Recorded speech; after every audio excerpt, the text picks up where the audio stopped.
if I were teaching a business school, I would have value line type figures that took people through the entire history of General Motors. And I would try and relate the changes in the graph and in the data to what happened in the business. And to some extent, they faced a really difficult problem. Heavily unionized business combined with great success and very tough competitors who came up from Asia and elsewhere, and to some extent from Europe.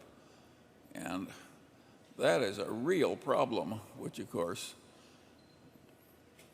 to prevent wealth from killing you, your success turning into a disadvantage, is a big problem in business. And so there are all these wonderful lessons in those graphs. And I don't know why people don't do it. The graphs don't even exist that I would use to teach. I can't imagine anybody being dumb enough not to have the kind of graphs I yearn for. But so far as I know, there's no business in the school in the country that's yearning for these graphs. Partly the reason they don't want it is that if you taught a history of business this way, you'd be trampling on the territories of all the little professors and subdisciplines. You'd be stealing some of their best cases. And the bureaucracies, even academic bureaucracies, people protect their own turf. And of course, a lot of that happened in General Motors.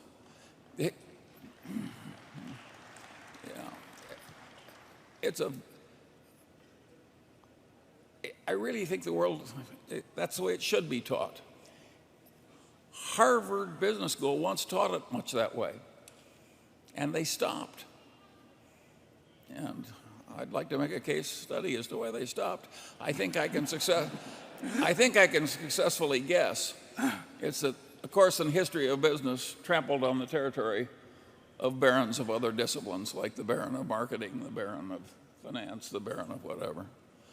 And this IBM is an interesting case. I mean, there's just one after another that are utterly fascinating. And I don't think they're properly taught at all because nobody wants to do the full sweep. Charlie and I were on a plane recently that was hijacked.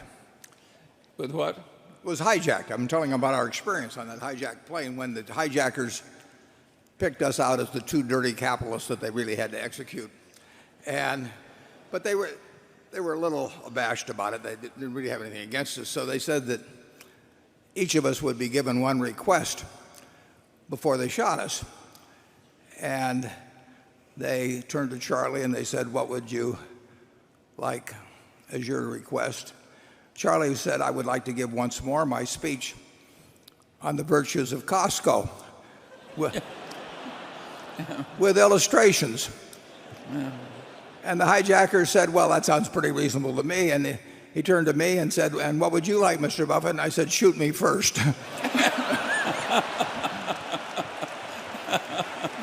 Yeah. Well, anyway. Okay.